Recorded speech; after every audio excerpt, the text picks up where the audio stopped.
Abstention. Okay. All right, Ms.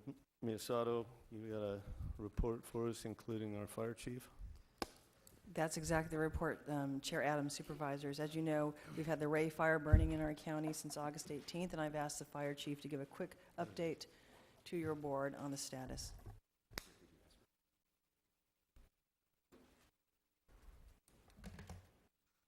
Welcome, Chief Peterson. Welcome. Thank you very much. Good morning, Chair Adam, board members. Welcome back. I'm here to give you a quick briefing on where we are on the Rey Fire right now. What we're looking at here is the map that was used in this morning's operational briefing up at camp. So this is pretty fresh, relevant information. Currently, we are in unified command with the United States Forest Service, CAL FIRE, Santa Barbara County Sheriff's, California Highway Patrol. We have good op area participation in this incident, which is really a good thing. We have people from Santa Barbara City, Lompoc, Santa Maria, Carp Summerlin, Montecito, interspersed in this incident in command staff and line personnel. So we have plenty of people that grew up on that hill and know that dirt very, very well, and they are involved in the incident, which is a good thing. So at this point, we're just shy of 30,000 acres. We're calling it 30% containment. There's 1,428 line personnel, or total personnel, and so far the cost is about $6 million. That's expected to climb significantly. Throughout this incident, we've been experiencing 200-foot flame lengths, which is kind of unprecedented for what is mostly a fuel-driven fire. There's not a whole lot of wind on this thing, and that just speaks to the drought and the drought-stressed fuels and the age of the fuel bed that the fire's been primarily burning in. It's averaging about 2 miles a day in forward spread, which is very, very fast. So let's take a look at the map here. It's kind of difficult to see. There's a lot of detail here. Right there on your maps, if you have them, you can probably see there's a little red dot there that with a circle around it. That's the origin of the fire. It started. Oh, right there. That's helpful. Thanks. It started 3 o'clock in the afternoon on the 18th, and about 2 miles in from 154 on Paradise Road. And you can kind of just see the classic V pattern that leads to the origin right there as the fire fanned out from there and then eventually spread over the last few days over here. Our immediate concern when this fire started was the west end and the assets at risk that are over there, including all the structures along Paradise Road and the people that inhabit those structures, the major transportation corridor here, the Highway 154, obviously. There's some major power lines that go through that area, and the boys' camp was a major concern. All of those areas were evacuated by the Sheriff's Department. Everything went very smoothly. And then something that we haven't been probably talking about enough up to now is the San Ynez River watershed. What we want to avoid in this fire is contributing to the silting of that river through burn-off of the watershed, and then ultimately silting up Lake Cachuma, which will significantly diminish the water storage capacity. So we're doing everything we can to avoid that.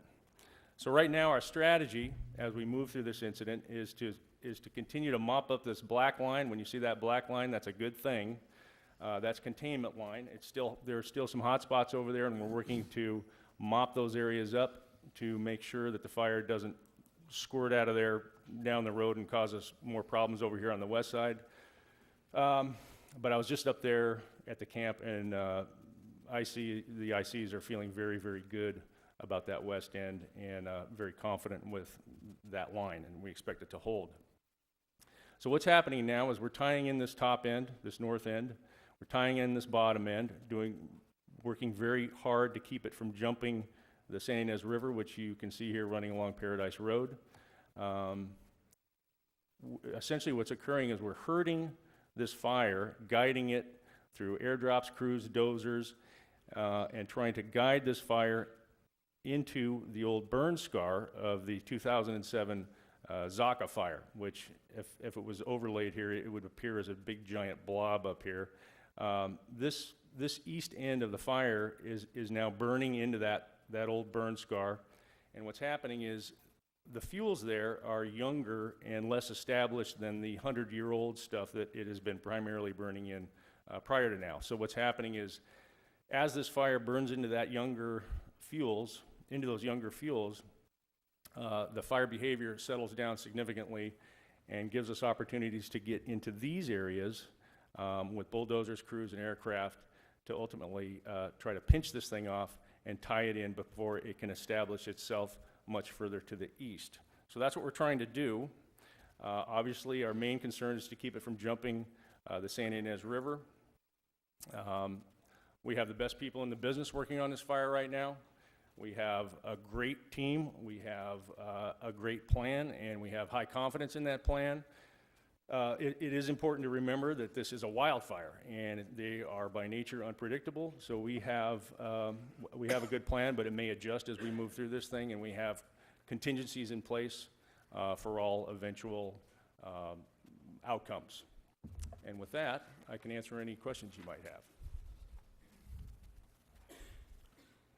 Well, I'm good. Supervisor Wolf. Thank you, Mr. Chair. Chief Peterson, I don't have a question. I just want to thank you and everyone from all the firefighters who are here from in-state, out-of-state, the air ops, state and federal, all of our local partners. I just think all of you, I mean, it is a lesson in cooperation in what all of you have been doing. And so, you know, for us sitting here, we see, you know, the clouds and the impact on our air. But I know it's nothing like what you folks are all doing on the line and how hot it is back there. And I think it's scary for all of us. But I think, at least for me, I just want to exude a level of confidence that I have in everything that you're doing, and to thank you. And everyone that's behind you and Incident Command. Thanks. Because there are just hundreds of people. Today in the newspaper, there was a story about the amount of food that's being prepared and how, you know, kind of the life on the line. It's obviously tough, and I know there's a lot of folks who haven't been sleeping or they've been away from their families, given all the different fires. So just thank you. Thanks very much. I'll pass that along. Okay, Supervisor Fire.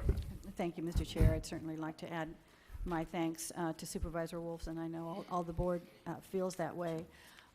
It's, you know, we do have fires here all too frequently, but I have to say, coming so close on the heels of the Sherpa fire, you know, when I was reading the names of the people that are in command, that you are in unified command with, so many of the same names that we were just in unified command with on the Sherpa fire. So I thought, oh, I know those people. I met those people.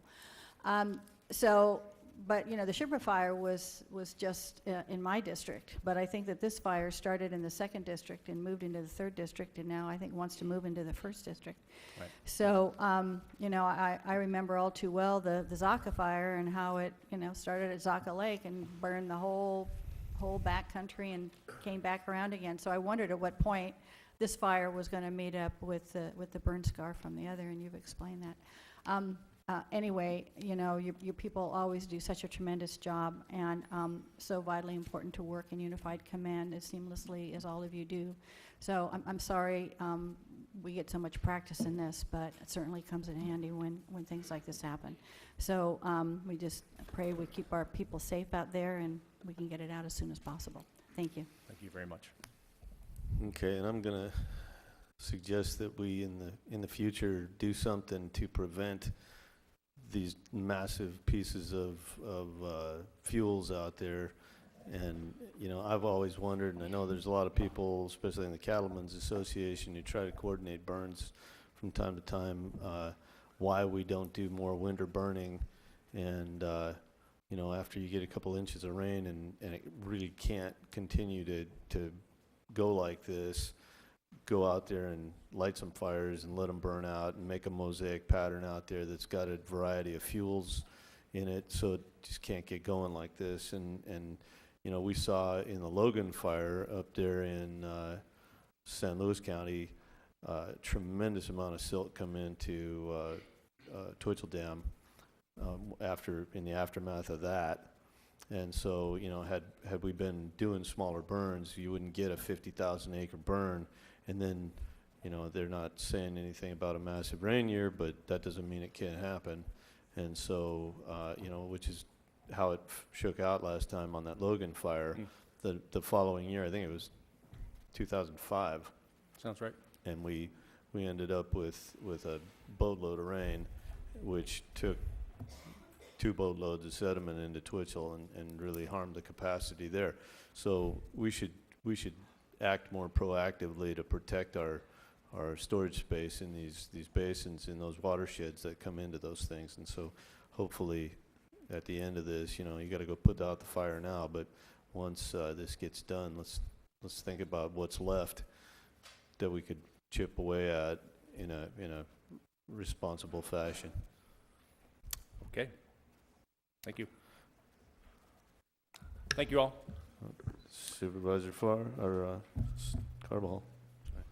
Chief Peterson, I just want to echo what Supervisor Wolf said in thanking you and your department and all other firefighters that are out there. I know you guys are doing heroic work, and I look forward to going out there with you now that it's entered the 1st District, and I appreciate you helping me out there.